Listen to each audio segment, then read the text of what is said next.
malapit na magpasko. May regalo ka na ba? Nakabalot na ba? Hindi ka marunong magbalot, no? Tamang-tama. Magbabalot ako ng regalo. Hindi ka. Tuturuan kita.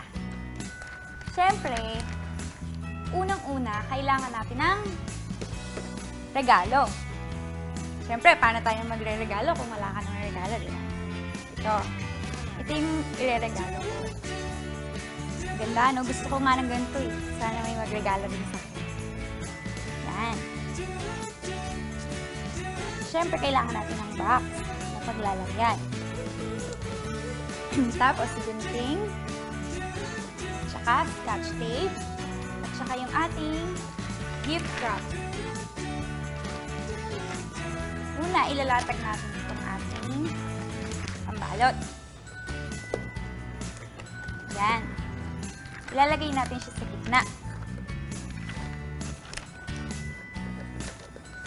Yan, dapat wala siyang gusot, tapos nasa gitna siya.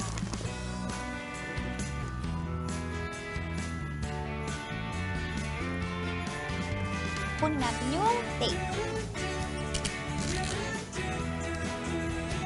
Yan, lagyan natin yung tape sa gitna.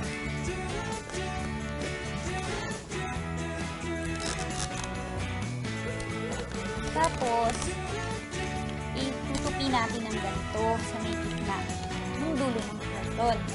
Sundan nyo ako ha. At syempre, dito rin sa kabila. Ayan.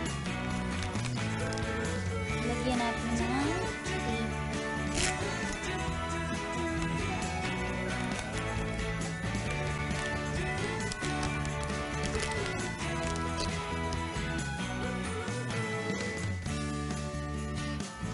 Kayo kabayan, ano bang gusto nyong matanggap na regalo sa Christmas?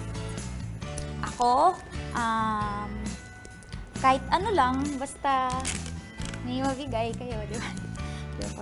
Hindi, sa babae, syempre gusto namin yung mga magagamit namin.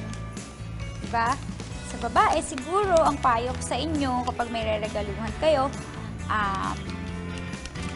yung laging nagagamit, bag, yung mga girls mahilig sa sapatos, makeup, perfume, yan.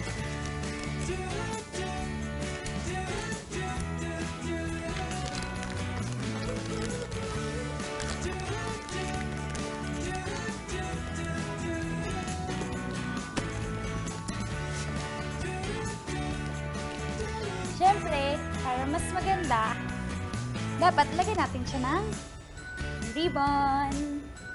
Ayan. Kuha tayo ng tape.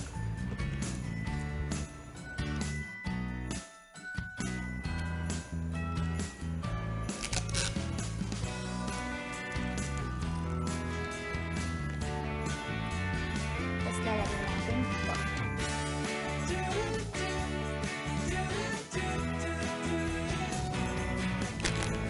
Huwag niyo akong kalimutang regaluhan ha. Sa darating na Pasko, siguraduhin pag-ibig ang mas mangingibabaw sa ipamahagi natin sa ating mga mahal sa buhay. Maligayang Pasko, mga kabayan! Like nyo kami sa Facebook, mga kabayan. Sabihin nyo lang kung meron pa kayong gustong matutunan. Ako mismo magtuturo sa inyo. Gusto niyo ba yun?